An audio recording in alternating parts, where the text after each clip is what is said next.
Well, hello, everyone. Today, you are sitting right in front of your television and being a blessing to me. Did you know you were a present? Certainly you are. This is This Day with BJ Arnett, and I am she, BJ Arnett. Thank you so much for joining me. Today's guest is Cherise Beaupape. Thank you, Cherise, for joining us again for another interview. I enjoyed speaking with you. But this book that we're talking about is Relief Notes, Christian Authors Guild, and it is compiled by you, but there are many authors in here. Correct. Talk to us about why you would go about compiling. Look, I opened it and I said, oh my God, that girl worked to put this together. That was a huge learning experience. I'm and sure. A huge undertaking to get this piece out, but we're very proud of it. Well, when you got the note from the Lord that said, this is what I want you to do, did you say, excuse me, Daddy, are you talking to me? Oh, I tried to stop the project. I was like, did I really hear this? Because I had so many things I wanted to do for me. And I said, Lord, is this what you would have me to do? And this was not done for pay or anything. This was really done as my gift to the Christian Authors Guild. At the time, I was their special projects director, and I worked with this type of thing. So we had a group. The group usually puts together an anthology where several people write to a common theme. And that's what we've done just here in Relief Notes. Well, I look at Relief Notes, and the first part is caregiver. The next is addicts. The next is financially challenged. Yes. And we are looking at parts of our lives and saying, okay, where do I fit in? So because I am right now dealing with an aging parent, so being a caregiver and passing on what I learned with my aging dad to my baby sister and saying to her, no, this is what you do. Talk to us about this section, the caregiver. How do we do this successfully, correctly by God? Yes, this piece, especially the caregiving piece, is definitely ministry. I don't have experience with caregiving in terms of an aging parent, but I do have caregiving experience from the standpoint of a parent. Yes. and for those that aren't parents, you may be a nurse, a teacher, a doctor, someone who teaches Sunday school, or that just serves in the community. You are a caregiver. You're caring for people. You may just have a pet that you're caring for. You are a caregiver. So a lot of people will look at this and think it's mostly for those that have aging parents, and there are several entries in the section entitled Caregivers for that purpose.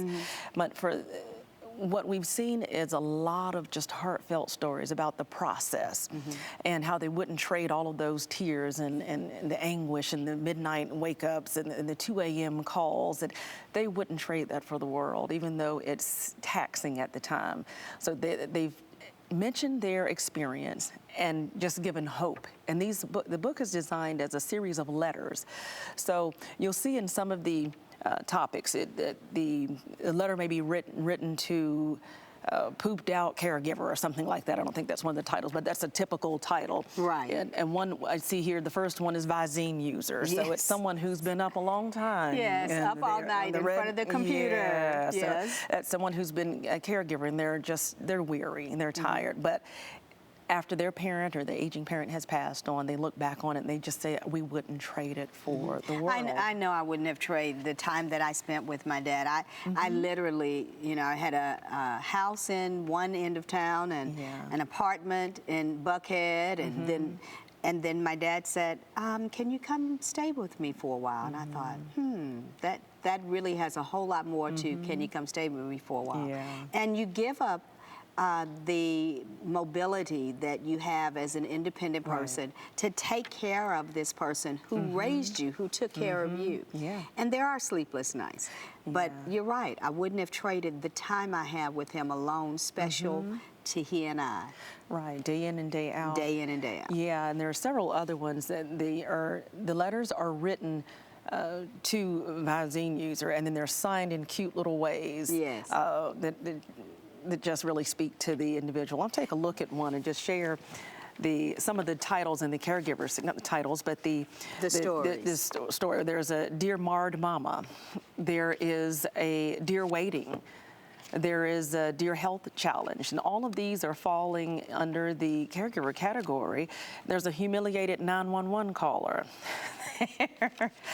And it goes on and on. But how many authors came together to do this? There are about 22 authors that have shared their thoughts and their letters and their unique experiences where they've gone through something and they've come out in a point where they're able to say, it does get better. I love it. Yeah. I love it. Now, I went to the financial section. It says financially challenged. Most of America are financially challenged. I just looked up some statistics that just blew me away. But I love some of these titles.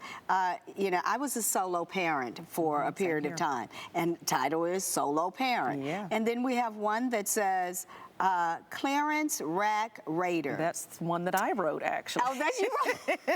Yeah. I love that. And then, of course, there's the Pedal Pusher, which I am just terrified to even ask.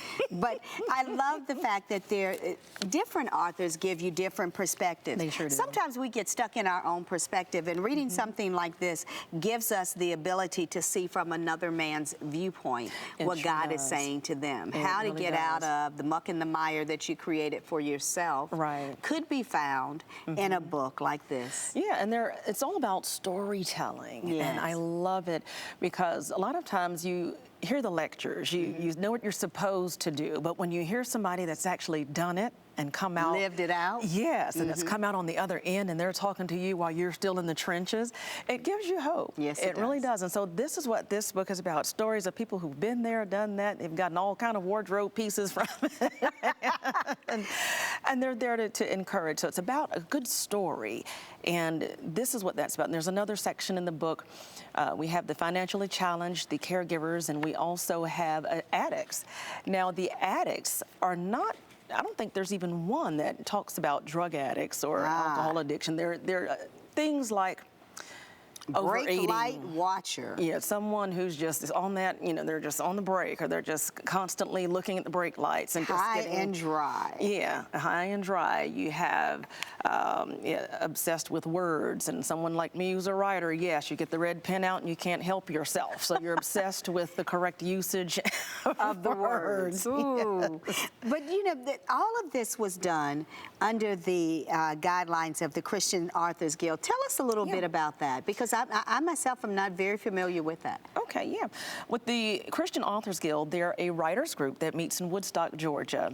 It's a wonderful group, and they have all levels. They have some that are published, I'm sorry, they have some that are published authors. You have some that are not authors or wannabe, where a lot of people fall in that category, and they do workshops and put on workshops and a conference every year, writers conference every year. The Christian, it's a Christian Writers Conference, and they have editors, agents, publishers there that you can meet with. Yes, it's a great opportunity, and it's the gem of this area that a lot of people don't know about, and I just wish they would go ahead, and if you're interested and serious about writing, that's the way to do it, going to writers' conferences. So many people just start off. Yeah, they start off, and because of self-publishing nowadays, it's made it easy for people to get a book out and say, hey, I'm an author. Well, it's also made it difficult for the publishing industry and for those people who do use the self-publishing products in the industry. It's a little hard because of those who do write well. It makes it difficult for you to get your book out when there's so many that just rush through the process and don't know a thing about it before just going in head first. Right. And so that's where I come in, also offering workshops and things of that sort for vocal variety. When you're going out and you have a book and you want to speak, there are some things you need to do with vocal variety. Speaking fast if you're excited, and slow if you're not so excited or sad. And you know, things like that. There are some great little tips and things we learn. You mentioned that so many people jump out to do self-publishing, but with the Christian Authors Guild, is it like a one-stop shop? You know, like I can go www.Christian Authors Guild and I find the who, what, when, where, and how to get myself going and to do it in right order.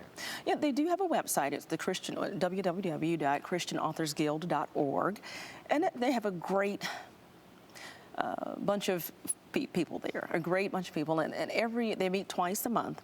And during those meetings, there are definitely opportunities for learning, and they have big name people come in. Oh, that's so awesome. They do. They have Georgia authors to come Now, in and is that share. how you started, Cherise? Actually, I started in 3rd grade. So you've been writing all of your life. I have always loved to write. It started in 3rd grade, and I wrote something, and my teacher didn't believe that I wrote it because it was written very well. And she asked me, she said, okay, I want you to tell me exactly what's on this paper. And I could come back almost verbatim and share, and she was blown away, and just her mouth, I could see it now, it's just hanging there. That's great. She could barely believe it, and it started, the passion for writing started in 3rd grade. I was just about to say, you have a passion for it. This is something that you yes. love to do. Do any of your children share your passion for writing? My youngest daughter actually writes exceptionally well. I don't know if it's something she wants to pursue, but it's something that she does very well. Like, a lot of people love to sing, but they wouldn't pursue it as a career. So I'm not sure if that's where she is, but she definitely could at this early stage. She's 12 and she's writing some amazing things. That is so wonderful. And as we talked about earlier, our children become what we do, not necessarily what we say, but they imitate what they see us do. They become who we are at our best points and sometimes our worst points. So it behooves us to get it in order. Yes, yes. But when you think about all the things that you've been able to pull together in order to become a better writer, would you say that the Christian Authors Guild has allowed you the opportunity to hone your craft and make sure that you are doing this? Not only are you, first of all, doing it unto the Lord, but you are pulling in people to get them to understand how good God is. Oh, yes. And all the time when we have meetings, and I'm no longer a member now, I think where I am now, I've kind of outgrown the group, but it's a great group. If you want to get started, want to get the basics, the ground rules, it's a great place to start. And I will say that it's, I do appreciate what I've learned there, my time with the group. It's been amazing. And for someone who wants to get started, you'll get all of the education that you need, and they have speakers to come in, workshops, the Writers Conference. There's a mini conference they have coming up soon. They're doing so much in the community, and I've spoken at a few of their conferences. I've been the opening for one of the Writers Conferences that they had. I opened at one of them, and another one I shared a devotional about my time in South Africa, where I got to do a lot of vocal variety, and that level of storytelling came through with the devotional pieces. And I want to ask you this because I'm a storyteller, so that really, resonates with me. Yeah. Would you rather write it or tell it? You know, I love writing it, but I enjoy telling it more. It's the connection with the people and seeing it. And I can write the story, and I find out that I write stories for speaking much more quickly than I do for publication, because you don't have to worry about the punctuation, how to is this italicized? Is that not? You just use your body language. Yes. And vocal variety. You can, I have one character that I do, and it's actually my mother-in-law, and it's in a loving way. Oh, she is amazing. She's in South Africa, and it's a character that I talk about. It's my wedding in South Africa, and it's Mama Irene. And oh my goodness, and she comes out, yo, oh my Cherise, oh, that type of thing. That is my mother-in-law too. That's funny, and she's Haitian, and she always says, "Oh, Darlene, Darlene, Darlene," and I love it. And there's nothing like experiencing that. Well, I thank you for allowing us to experience your books and the time with you today. It has been a pleasure. Cherise Beaupape. Beaupape, yes. Thank you so much for being here on this day with BJ Arnett. And thank you guys for being here. As always, I love you with the love of the Lord. If you ever want to reach me, just reach out to TV 57. We got your back. God bless you.